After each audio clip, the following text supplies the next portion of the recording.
Anna Weiss received her BA in sociology from the University of Colorado in Boulder and her MA in humanistic psychology from Antioch University, London. From 1973 through 1981, she studied, trained, and worked with C. Maxwell Cade in London and is considered his primary protege and inheritor of his work. Her professional focus has been upon clinical practice, and she has conducted workshops in Taiwan and throughout Europe and the United States, most recently at Esalen. In 1988, she founded the WISE Center in Marin County, where she trains people to access, achieve, and sustain optimal mental states. She'll be showing you how this works with a device called the Mind Mirror, which C. Maxwell Cade invented. Anna Weiss.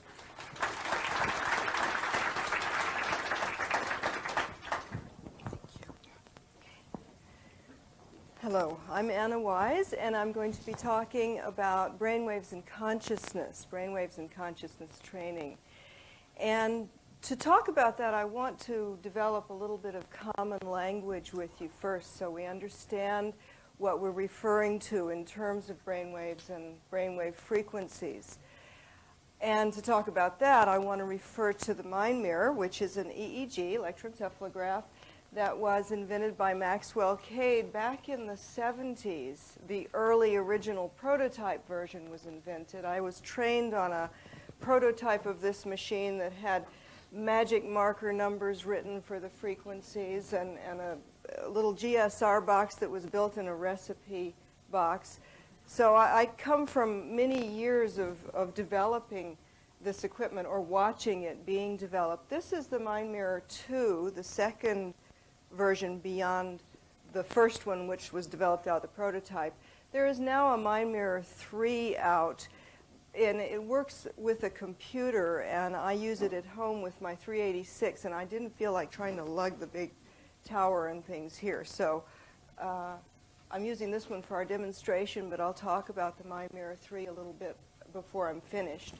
So what we're measuring here is brainwaves, and when this is hooked up, it will measure the brainwaves in this way. Can everyone sort of see the red lights? We tried to raise this so that you could see the patterns. Brainwaves are essentially measured in two ways. They're measured in frequency, thank you, in frequency and in amplitude. The frequency is the speed of the emission, which is measured in cycles per second or hertz. And if you were up close here, you could see numbers that register the frequency starting at the top at 38 cycles per second, measuring down to 0.75 cycles per second. The amplitude is the amount of power of that frequency measured in microvolts. The further out to the edges these red lights go, the more amplitude there is within that particular frequency that it's measuring. You can see this, these lights here. We're measuring what's called ambient noise in the room. The sockets are at 60 hertz, so the machine is right now picking up 60 hertz through here. Once this is hooked up to someone, and I will do a demonstration of this in a little while, that will be eliminated. So we're measuring frequency and amplitude, and it is the frequency of the brainwave that determines the category of brainwaves. The categories of brainwaves are beta, alpha, theta, and delta. And it is the combination of those categories that determines the state of consciousness or that underlies the state of consciousness that you are in at any given time. We are also measuring the left hemisphere and the right hemisphere on this machine. So it will show you 14 different frequencies in each hemisphere all at the same time. So before we go on with that, I'd like to talk a little bit about those categories of brainwave frequencies. First category that I want to talk about is beta waves. On that machine, they would look something like that. That makes sense to people. All the frequency is out at the top, 38 cycles per second, down to about 14 cycles per second is generally considered beta waves. Beta is your normal waking, thinking state. Hopefully a lot of you are producing at least some beta waves right now. Probably a lot of you are producing a lot of other waves too at the same time. But beta waves are what we think with. That's our conscious thought process. And so it's a very important frequency not to be denigrated. It's very important to use it acting out in the outside world. Down below beta waves, we have alpha waves. Alpha waves on this machine come out in the middle frequencies, 14 cycles per second down to 8 cycles per second in there. The border lines of where these categories change are disputable, and that depends on your orientation, your education, and your attitude towards brainwave frequencies. If anyone is specifically interested in that, we can talk about it in a question period later, but those borders are real fuzzy. Alpha waves are a kind of relaxed, detached awareness. They are daydreaming, they're light visualization, light reverie. They are the hypnagogic state you pass through to go into the dream state. It's said in Robert's write-up, which I really appreciated it, in the package that you got at the beginning, that biofeedback was sort of got some bad press in the 70s, and that's really true. I'd like to reiterate that. Back in the 60s and even 70s, it was thought that alpha waves were the end-all and be-all of brain waves, and that they were it. And so there was alpha this and alpha that, and everybody was trying to get into alpha waves. Well, you can produce alpha waves watching TV, so we know that they aren't the end-all and be-all of brain waves. And a lot of you will produce alpha waves as soon as you close your eyes. You'll close your eyes and the alpha waves will come out. I can't guarantee that you'll keep the alpha waves going. There is something connected with the onset of the closed eyes that develops the alpha waves. But it was understood by clinicians and technicians back then that alpha was not what it was being made to be as this state of creativity or meditation. And so therefore, a lot of the emphasis on biofeedback, brainwave biofeedback, was lost and has only really started to reemerge with the more sophisticated understanding of neurotechnology and brainwave frequencies and the combination of brainwave frequencies that I would like to talk about. So that's your alpha waves. Let me not denigrate alpha waves. They're wonderful. They're a very important brainwave frequency. Every brainwave frequency that you're producing is an important brainwave frequency. Each has its role to play in the combination of the whole that you're producing at any given time. Alpha's main function in your state of consciousness is as a bridge between the conscious mind of beta and the subconscious mind of theta. If you do not have alpha, if you're not producing alpha waves, you will not remember your dreams, you will not remember your meditations, you will not remember your deep reveries, and you will not have access to hidden subconscious content, whether it's of a negative psychotherapeutic material or whether it's a subconscious creative inspiration or spiritual insight. You will not have access to it unless you have the bridge of the alpha waves maintained in some way. So alpha waves are very important frequencies. Down below alpha waves, we have theta waves. On this machine, they would come out looking somewhat like that. Theta waves are the subconscious mind. They range generally between 8 cycles per second to 4 cycles per second. They are dreaming sleep. They are the component of the meditation brainwave pattern that provides the depth of experience of meditation. So they are the spiritual connection. They are the peak in the peak experience. They are the aha in the aha experience. They're that oomph that's there. But again, they are not the most important brainwave frequency because alone, producing only theta waves, you won't have any idea of what you're producing. You won't remember what you're producing. You need other brainwaves in combination with your theta to bring back the content of that theta waves. So that's our subconscious. Long-term memory storehouse, too, is in there. Then down below that we have delta waves. Delta waves are our lowest and slowest waves, down from 4 cycles per second to 0.5 cycles per second. This is a very slow pulsation. This is one emission every 2 seconds, compared to your 38 cycles per second up here at the top of beta waves. This slow emission of delta waves is the unconscious mind. It's what's left turned on when the rest of you turns off and goes to sleep. So you go unconscious and you're producing delta waves. However, delta waves are also present for a number of people in a waking state in combination with other brain waves. If you are producing primarily or almost only delta waves, then you would be asleep. But a lot of people produce delta waves in adjunct to other brainwave frequencies. And as such, I like to call them a kind of radar. They are the unconscious mind reaching out in radar in terms of your intuition. So delta is your intuition. It's empathy.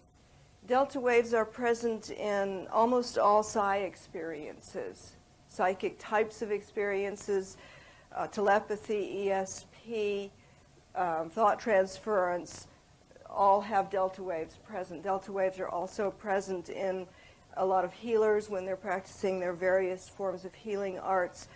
And all of it speaks to basically the mind reaching out with the unconscious radar to intuit and understand and experience on that deepest level what's going on in the outside world. So those are our 4 categories of brainwave frequencies, and it is how these categories combine that create the state of consciousness that you're in at any given time. And I will show right now a couple of these combinations, some generic combinations, and then we'll talk later about some odd combinations and how we work with those. Let's look at the meditation pattern. This is with or without delta. Delta is not essential to a meditation pattern, but essentially the meditation brainwave pattern is alpha and theta. It is the alpha that provides the bridge. So, for example, if you're trying to meditate in here with our theta waves and you don't have the bridge, this material or content that's down held in the theta waves won't get up to the conscious mind when you wake up. Same thing with waking up after sleeping. You know how you have the content of the dream in your mind and you wake up maybe to an alarm clock. You pop awake to an alarm clock and you can feel that dream fragment disappearing and you reach for it and can't quite get it. And what's happening is you wake up, you come up, and the content goes back down again because you are not staying in the state of alpha reverie long enough to allow the content to filter up to your conscious mind. The same with meditation. You need the access of the alpha there to remember the content and the depth of the meditation. Now, the reason that Maxwell Cade invented this machine, he was a remarkable man. He was a yogi, and he was a scientist, and he was very much ahead of his time. And he wanted to know if we could measure the brainwave patterns of higher states of consciousness. So he invented the mind mirror for that purpose. And he carried out all of his research on yogis and swamis and people whose states of consciousness we would in some way emulate. And he found a pattern that kept repeating itself with these people that he measured, regardless of the content of the meditation or the dogma, philosophy, religion, or spiritual doctrine of the person that he was measuring. And he named this pattern the awakened mind pattern. And it's a pattern that looks like this.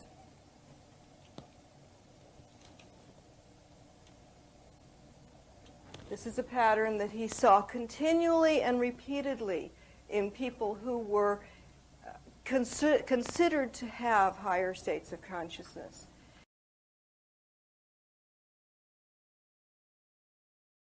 And in this awakened mind pattern, you have both your left and your right hemisphere acting together. You have access to the unconscious radar intuition of the delta waves.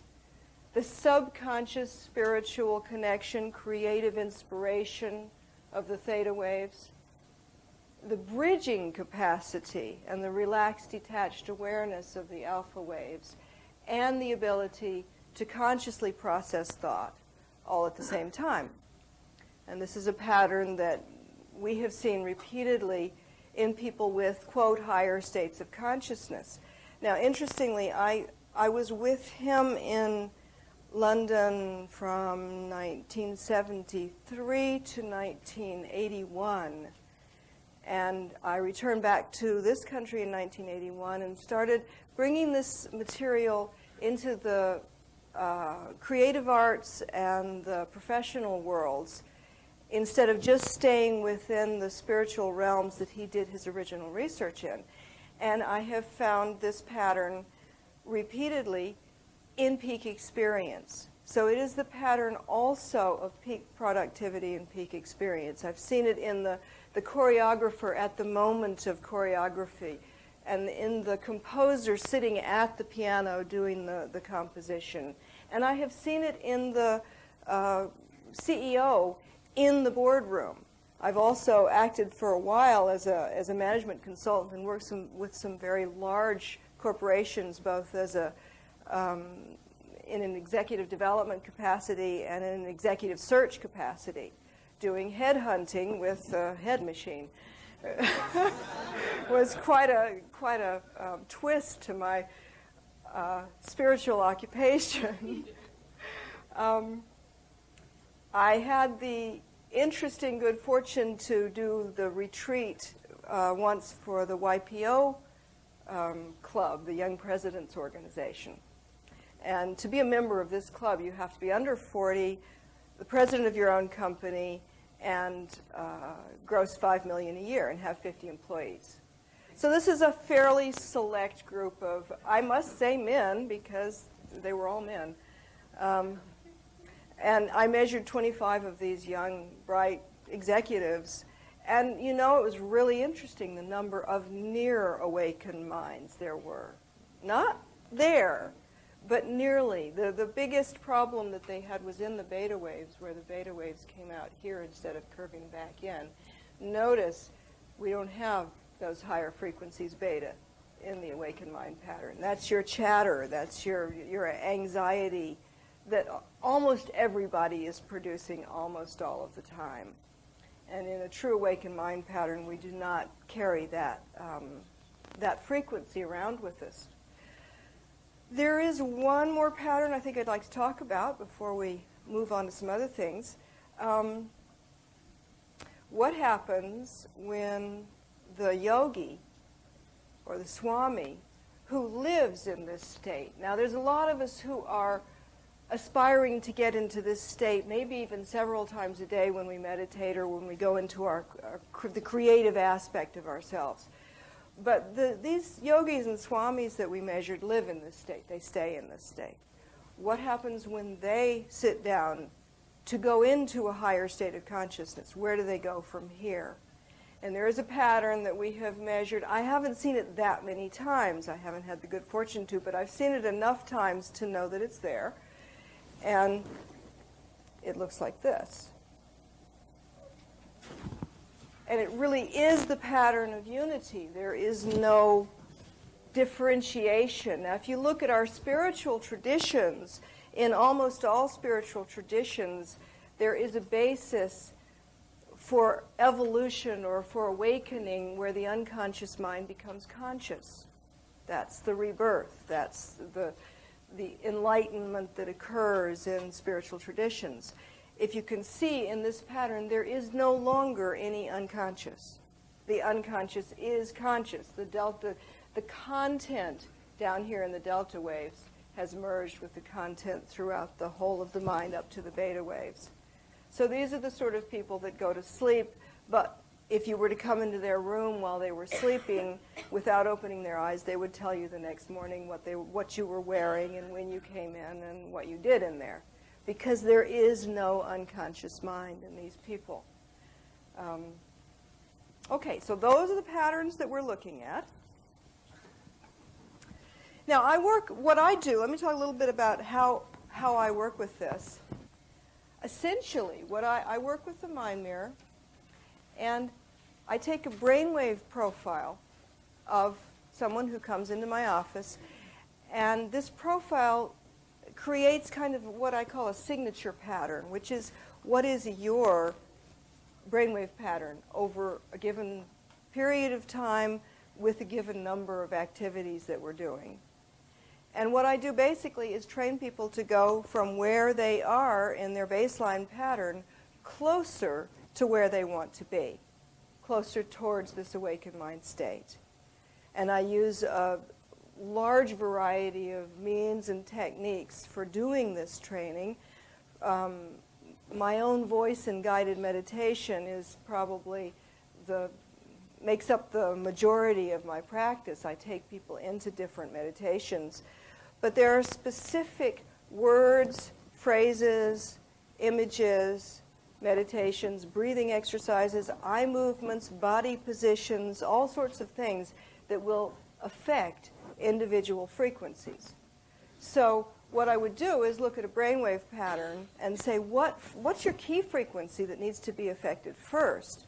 And if we look at the 4 different possible changes that we might do, we might want to learn to reduce. Usually people need to learn to reduce beta. Occasionally not. Occasionally in some of the, I quote, learning disabled children, people that I work with in that state, they need to increase the beta. But generally people are working with reducing beta waves, reducing the, was it the 1,000 monkeys or the squirming of the worm in the brain, Patanjali called it. It's a terrible description, but it really fits for that anxiety thought that goes on. People need to increase alpha waves and increase theta waves and increase or decrease delta waves. We do have a problem sometimes with some people, some of you might relate to this, oversensitive people who have vast amounts of delta waves are like a radar generator and are therefore picking up other people's thoughts. And this person over here is feeling some pain of some sort, some emotional pain, and all of a sudden our high delta sensitive is feeling upset. And this can explain for a lot of people why they have certain experiences. So a lot of what I do is educating people about themselves and how they operate. Let me show you a couple of more patterns. One that works up, interestingly enough, quite frequently in my practice is the case of the hidden content. I work with consciousness in 2 ways. We can look at consciousness in 2 ways. State of consciousness and content of consciousness. The state of consciousness is this brainwave pattern. The state of consciousness is the state that your mind is in, regardless of the material of the mind. The content of consciousness is the thoughts, feelings, emotions, experience, attitudes, the material of the mind. In a psychotherapeutic way, you can actually watch content being hidden while the mind, in all of its wonderful cunningness, shifts it around so that the client doesn't have to reveal it to himself or to me. So there'll be some patterns that will be a red flag for me that this individual needs to work with content. And that type of pattern might be that they would have a pattern similar to this. The amount of beta waves I'm not going to talk about. That would mean something, but I won't go into it. They'd go from that pattern, when I try to develop theta here, into that pattern. In other words, they will do everything possible in their mind to avoid the alpha and the theta there at the same time. Because what would happen if they had the alpha and the theta there at the same time? The bridge would be made and they would know what is there. And so when we're working in trying to retrieve perhaps early memories of abuse, something like that, we need to look at the content and how content gets shoved around between the different frequencies. When we're trying to work with a specific frequency in order to develop an optimum brainwave pattern, it's very, very useful to have a profile and a signature pattern to know what your specific frequencies are that you need. This pattern, for example,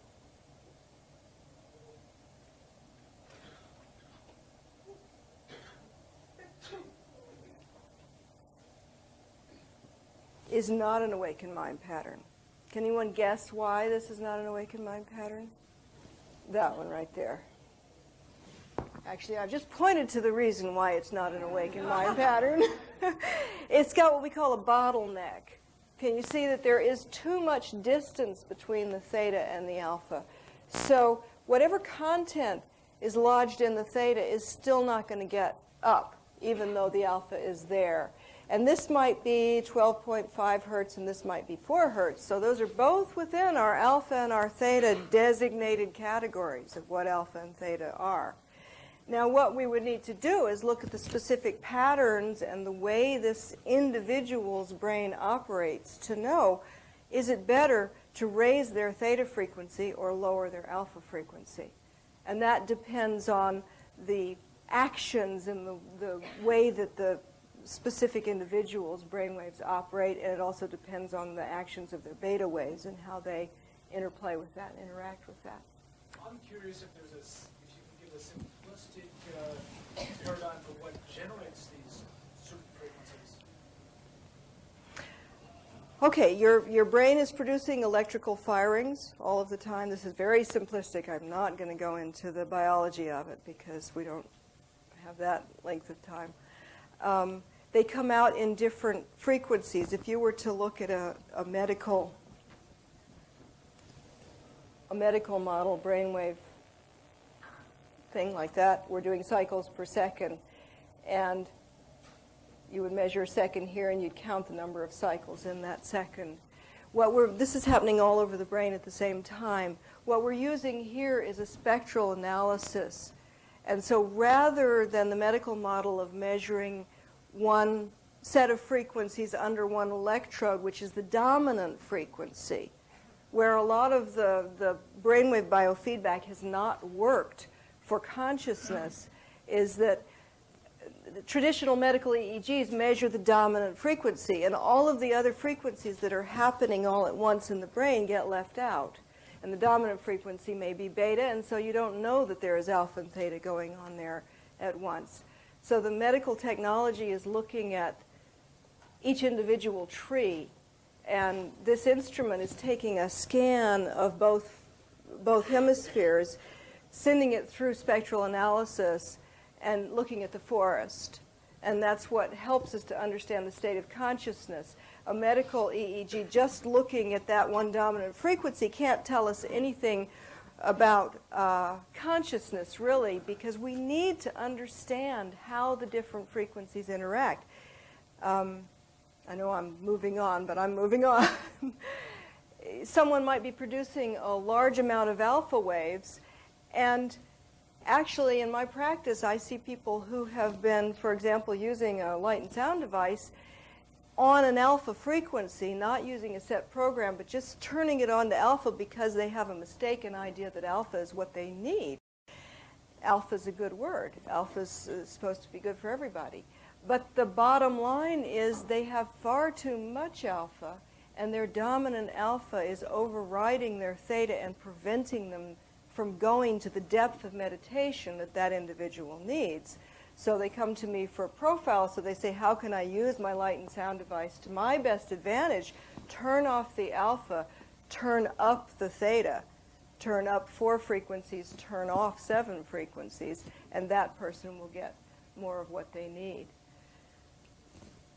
Yes, I noticed that in your discussion here, you talked about the 2 hemispheres, you're still always showing them symmetrical. Are there cases where they're not symmetrical? Absolutely. Yeah, symmetrical, thank you for reminding me of that. Symmetrical is optimum, but there are cases where this is a fairly, not quite that bad. You're always producing something there. But someone may be doing mathematics, producing beta and a little bit of other frequencies, but mostly left hemisphere beta to accomplish the mathematics. However, our standardized views of what takes place in which hemisphere needs a lot of revamping, because a lot of the standardized views of what takes place in each hemisphere is really metaphorical. I had a person do, this is both math examples, but it's a good example because that's your kind of traditional mathematical thought in terms of the left hemisphere being the mathematical hemisphere. One person I measured was doing mathematics only in alpha waves, no beta waves, or no beta waves to speak of. So I asked how he did his math, and he said, he actually turned red. He looked very embarrassed at being found out. He said, well, every number has a color, and orange and green equals 11, you know. People have very individualized methods of cognition, very individualized ways of using their mind. Actually, the most dramatic mathematics was the person who did their math only in theta waves. And I've only seen it once. And it really floored me. I didn't know what to think.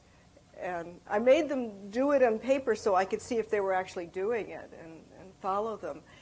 And again, they were a little embarrassed too. But they said that as a child, when they were learning to do their math, they needed glasses and he couldn't see the blackboard. And no one knew that he needed glasses. So he learned to do his math by reading his teacher's mind.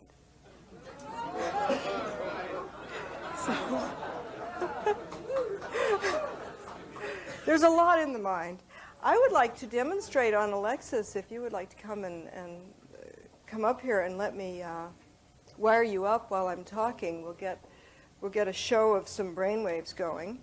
Alexis has volunteered to get wired. While I'm doing this, I'll talk a little bit. I'll try and talk and wire at the same time.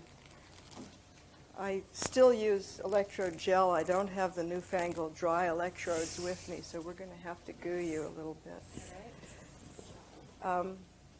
There's a lot of different applications for this kind of work. I've already mentioned the corporate executive type of work that I've done. It's interesting to have two EEGs and look at the interrelationship of the brainwave frequencies. And we've done quite a lot of, in England we did a lot of research with healers. Healing is legal in England.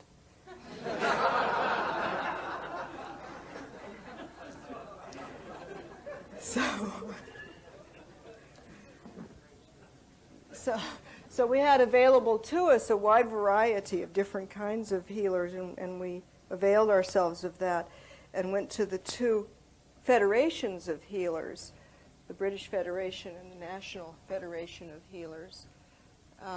And we found an interesting thing. We found one federation healed in the right hemisphere, and one federation healed in both hemispheres. And I have no idea why the people in the different federations were attracted to each other to join that federation. But they did, and there was this commonality of the people in the different federations. The two federations, since I've left England, have merged into one. So I'd be interested to go back and see what brainwaves they use.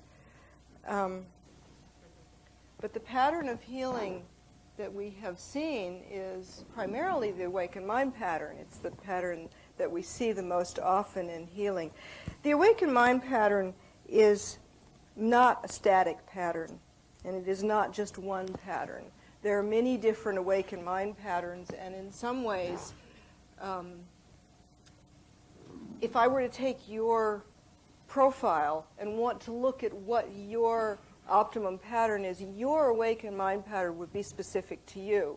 depending on what your profile is. One of the things that I'm trying to do right now with a computer programmer in California is to develop an algorithm, and I'm writing software to try to do this profile on software so that I don't have to sit there and look at the EEG. So hopefully sometime in the next year or two, there'll be a software program where you can put the EEG on, go through a specific routine, and come out with not only what your profile is, but what the steps are that you need to take to get closer towards your optimum pattern, your specific awakened mind pattern. There are many different forms of those combinations of beta, alpha, theta, and delta. I heard someone out there say the word channeling, and indeed it is interesting to measure channels, and it's very interesting. I was at a conference on the mind and channeling, and there is a specific pattern that I've seen a lot in channeling when I've measured channels. And I was asked to measure a channel, and this person was channeling in pure beta. And I had to change the subject real quick. There are certain, if the ideas are just coming from the beta waves, they are not coming from the depth of the unconscious or the subconscious. There are also a lot of tapes and audio tapes and all sorts of techniques that purport to accomplish particular things, to get you in one hemisphere or the other frequency, or one specific frequency.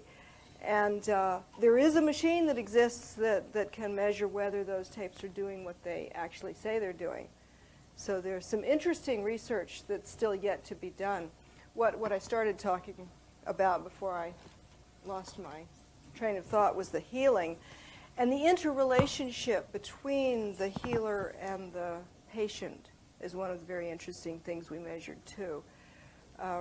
Watching the brainwave patterns of the healer start to transfer as the healer and the healee entrained with each other, and as the patient gradually took on the brainwave patterns of the healer. And this works interestingly in other arenas. Couples therapy is very interesting with two mind mirrors. It's fascinating. I'll do this in just a second. I want to draw one pattern that's real interesting of a couple I was working with.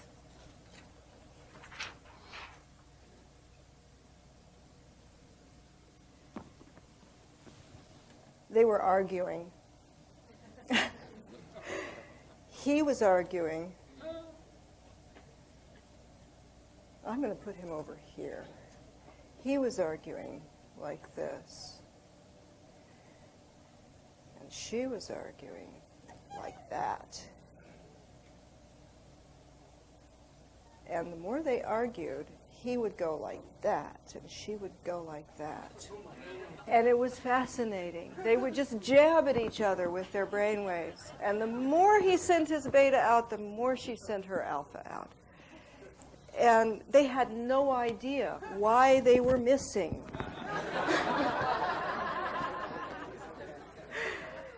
And I explained it to them. I showed it to them on the two machines, and they got it. And for a while, they calmed down, and they both got more similar patterns, and they communicated and related to each other.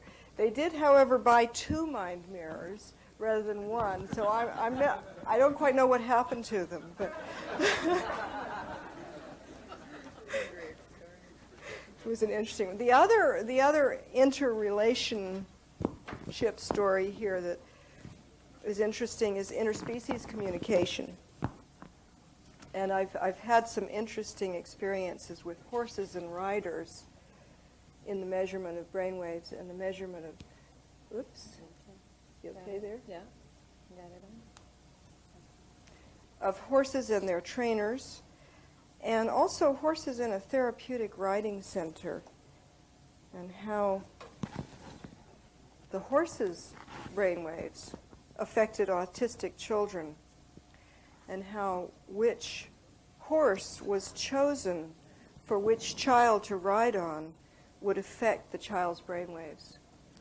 And through looking at the brainwave patterns of the child, you could see that actually the old nag that they were putting the most disabled children on was disorganizing their brainwave pattern, while the sharp, smart, aware, young, that they thought dangerous horse was helping the brainwaves of the child to organize. We also saw which direction that we move the horse in is going to affect the brainwaves. So if you go in a clockwise motion, this particular child is going to do something different than in a counterclockwise motion. So in doing this research, we could help find the children the right riding patterns. There's one other story from this particular experience that really is dramatic. There was a teenager with cerebral palsy, and he was very handicapped. He could not communicate verbally, and his body was very twisted, and he was obviously in a lot of emotional and mental pain with this. Yet he volunteered to be an example for this demonstration I was giving to 80 therapists, physical therapists for disabled children. And I went through this whole thing of drawing the awakened mind pattern and explaining what it was all about. And then I wired up this boy, and there he was with a perfect awakened mind pattern. Just perfect. Just glowing. And everybody was stunned. And I said, do you realize that you have the brainwaves that everybody wants? And he said, I know. He knew that he had this inside him. There was not a dry eye in this house. And his mother was totally vindicated. For 17 years, she'd known he was a special child and that he had abilities that were far beyond what he was considered to have. And all of a sudden, his whole life changed because he was validated. And he was then treated in accordance with who he really was inside, rather than what his warped body was showing. So it was really a very dramatic. I'm going to need to get you to move a little closer here. It was a wonderful experience. Okay, we are wiring in Alexis. And I have an attenuator setting here that will alter the sensitivity level. And so what we can see here is her left hemisphere. I'm sorry, you can't. You can see it on the video later. Okay. Left hemisphere and right hemisphere. This is the right over here. We can see her delta waves coming out fairly strong in relationship to the other frequencies. Or they were until I started talking about them. Did you notice that? See the beta coming out then? Okay, why don't you close your eyes for a minute? I know this is, I want to say one thing before we do anything else. This is a demonstration. These are Alexis's brainwaves being demonstrated under very awkward situations. So this is not your brainwaves that they would be if you were sitting in meditation or normally. This is your brainwaves with a couple of hundred people looking at them.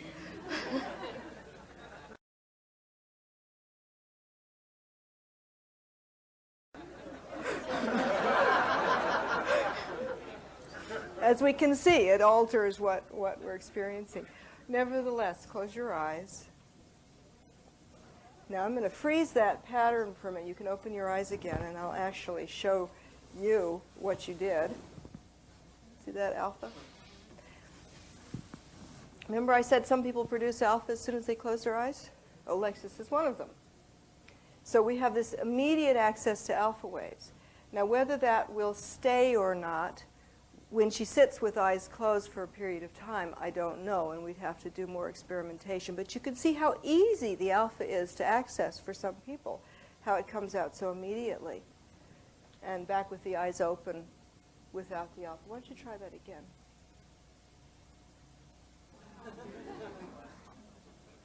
That's really very good access. That's a little quicker than sound. Do you work with, do you meditate? Uh-huh. I picked a good guinea pig. Okay. Why don't you keep your eyes closed and just do a little meditation if you can in this circumstance.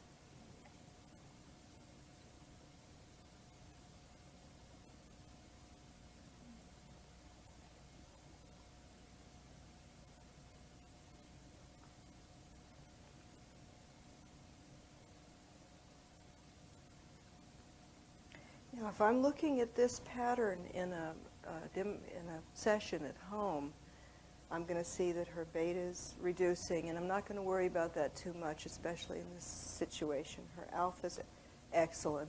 Her alpha may be a little too strong. If this were a session at home, we might need to reduce that a little. It might be overriding the beta. But that is the brainwave I'm the most interested in. And I've frozen that here so that you can see this pattern. That's at 4.5 hertz. That's her theta coming out. Can you see the meditation pattern that she has? And that's with that little bit of beta there. We really have a near awakened mind pattern here. So this is a real nice brainwave pattern. You might want to see that just so you know what you're doing. Whoops. I just froze that. So what I would like to get you to do, you understand what I'm talking about? Can you see the relationship between that and the pictures I've drawn? So that's very nice. Thank you for your, I think your demonstration needs a round of applause. It's a challenging thing to face coming up and showing your brainwaves in front of a lot of people. It really is, yeah. Would you do some work with her to get her to show more theta? Like, for example, focusing away from what you're seeing in your mind's eye and focusing in on what body states you're aware of? I don't know if you do that. I do, but I'm looking at the time, and it would take me some time to do it. I mean, I can't say, do this. Well, let's try one thing. We'll try one thing real quick. Robert, how much time do I have? I can keep going all day. 5 or 10 minutes? Okay. Close your eyes again. The question was, can I do something that will affect her brainwaves and help her develop theta?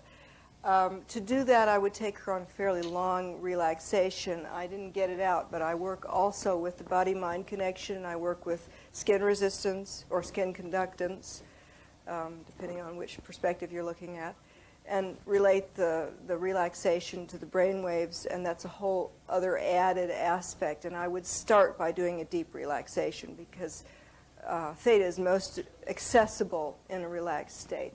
But one thing you might do, Alexis, is just start to visualize or imagine the colors of blue and purple. And just surround yourself in blue and purple.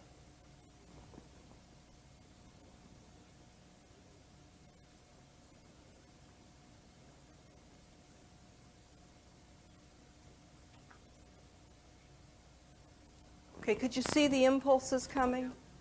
And that would take a little time, and I would weave it into quite an intricate guided fantasy if I were to be trying to shape her brainwave pattern. One thing I do would be to be in this situation, look at the feedback. And this is called biomonitoring. It's not called biofeedback because she's not getting the feedback right now. I am. I'm monitoring her brainwaves. And I would change what I tell her to do in accordance with what I am seeing, like that the introduction of the purple, which it does affect theta brainwaves. And through that, I would gradually shape the brainwave pattern to where we think we can get to or where we want to be at that time, and then give her the feedback. And then say, this is it. What you're experiencing right now is where you want to be. So it combines biofeedback with biomonitoring.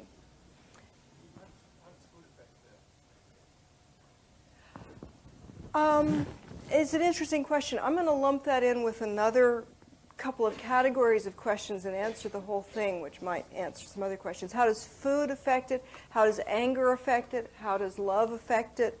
how does sex affect it, etc., etc.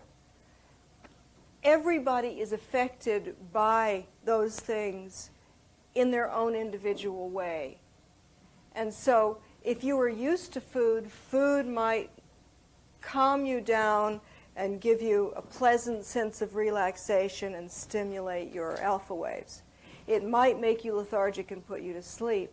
It might give you energy and stimulate beta waves. So it depends on the individual. I really avoid as much as possible the generics, because although I have created generics, and I will be coming out with a list of generics at some point, individual workings of your own brain waves are very important. And what's important is if it affects you once this way, it's going to affect you again this way. So people say, should I come to a session and not drink any coffee? Well, do you normally drink coffee? If you normally drink coffee, don't not drink it before you come, because then you won't have your normal brain waves. If you normally don't drink coffee, certainly don't drink it before you come. So we want to have your normal brainwave pattern so that we can see what it is and affect it and gradually train it into a better brainwave pattern. Have a memory capability was the question. The MindMirror 3 that we have has a recording capacity of half an hour, and it will record into the machine what the brainwave patterns are and then play that back to you for the half hour so that you can do a half-hour meditation by yourself and then look at the pattern. There's also an event marker here where you can, on this one, where you can turn a light on and you'll know where that event occurred. The MindMirror 3 is quite different from the MindMirror 2. Let me mention that. It does not have these pretty flashing red lights. It's a small, lightweight, personalized unit that uses liquid crystal as its feedback, and it really is good for one or two people looking at it, not a demonstration situation.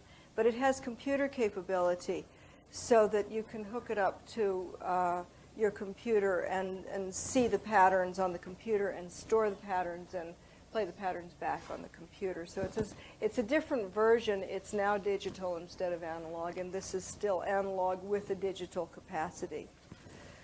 Yes, I'd like to ask you, is this used from you're working with someone, they're not seeing what's happening, you're interpreting the results, or can it be used as in some cultures that have eyes open meditation? Oh, yeah. Can you take this into like a semi-darkened environment and directly work with it as a biofeedback tool and watch everything that's going on? Yes, absolutely. You can work with it as biofeedback, especially if you're wanting to do open-eyed training. Yes. Yeah. Or it has another form of semi-biofeedback is the freeze button, so that you can even close your eyes, just push the button with your thumb, and then open your eyes and look at the pattern that you had. So you don't even have to have your eyes closed with it. Yeah, it can be used as a personalized unit also. Can this be done with the number 3 unit to break some of the LCDs? Yes. Yes, it can. One more, well, I'm going to have to finish. One more little story that you made me think of with the groups of people and training. I was demonstrating this and teaching actually in a Taoist temple in Taiwan. And that was a very challenging situation because the audience was not this receptive, wonderful, aware audience of technology. It was a very rigid spiritual format. And they were very resistant to technology and resistant to my machine, and I was a woman. And that was probably what they were most resistant to, I'm not sure. But again, I did the talk and showed the awakened mind pattern, and there was so much resistance. There was a lot of disagreement with me being in their temple in front of their spiritual territory. And then I asked for a volunteer to be hooked up. And the teacher volunteered, which I thought was right there, showed who he was and his character and ability. And I wired him up, and there was this beautiful, brilliant awakened mind pattern. And all of the students broke out in grins. And the machine worked. They used their teacher to validate the machine rather than the machine to validate the teacher, which we do in our society. And I think with that I'm going to need to end. And so I'd like to thank Robert for hosting this conference. I think it's a wonderful thing that he's done to bring us all here together. And thank you for coming. Thank you.